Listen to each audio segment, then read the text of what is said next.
महात्म्य में मुख्य रूप से दो बातें श्रवण। पहली बात, भागवत जी में भक्ति, ज्ञान और वैराग्य, ये तीनों का संगम है, ये त्रिवेणी है। भक्ति, ज्ञान और वैराग्य के त्रिवेणी है श्रीमद् भागवत।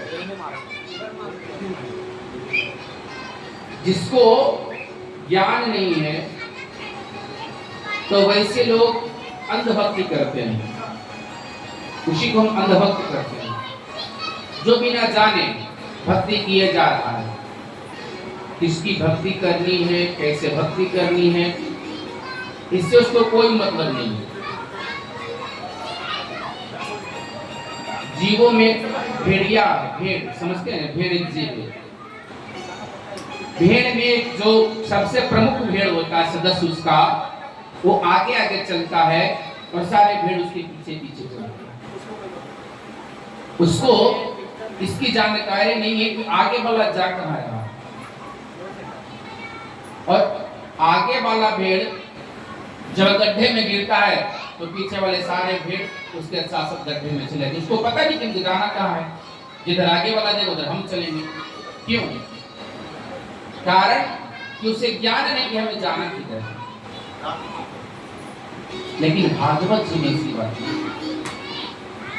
भागवत जी में ज्ञान वैराग्य के सहित भक्ति है। ज्ञान वैराग्य नयन उर्गारी,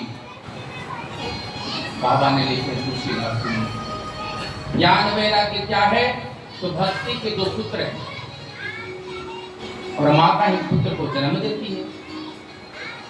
तो जब हम भक्ति करेंगे तो स्वतः ही हमें ज्ञान प्राप्त होगा, और जब ज्ञान पर्याप्त हो जाएगा तो फिर वैराग्य ही हो जाएगा। मीरा जी को क्या हुआ? पहले भगवान की भक्ति हुई। मीरा जी को पहले भक्ति हुई भगवान से,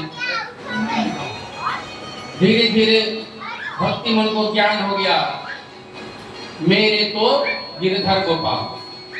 क्या ज्ञान हुआ? कि मेरा कोई नहीं है भगवान के अलावा।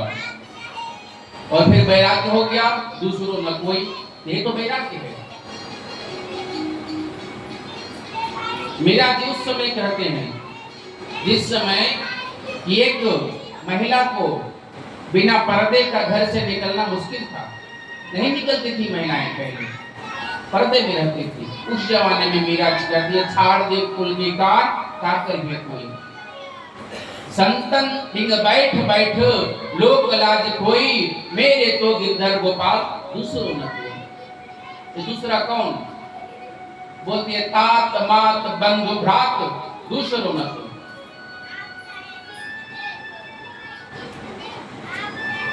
तो ये वैराग्य है। कब होता है? जब हमारी भक्ति भगवान के चरण शरण में। और दूसरी सबसे प्रमुख बात कल बताई गई महात्म्य में, आपने श्रवण किया होगा कि धुंधकारी जैसा पतित पापी, धरती पर ऐसा कुकर्म नहीं जो कि नहीं किया हो। वैसे प्राणी जीवित रहने पे नहीं, अपितु मर जाने के बाद भी भागवत श्रवण करने से उससे मुक्ति प्राप्त होगी। तो बताइए, इससे सरल और कौन सा मार्ग हो सकता? भगवत प्राप्ति के लिए इससे सरल और कोई भी मार्ग नहीं है। भागवत जी में कुल 18,000 श्लोक। कितने? 18,000। 335 अध्याय हैं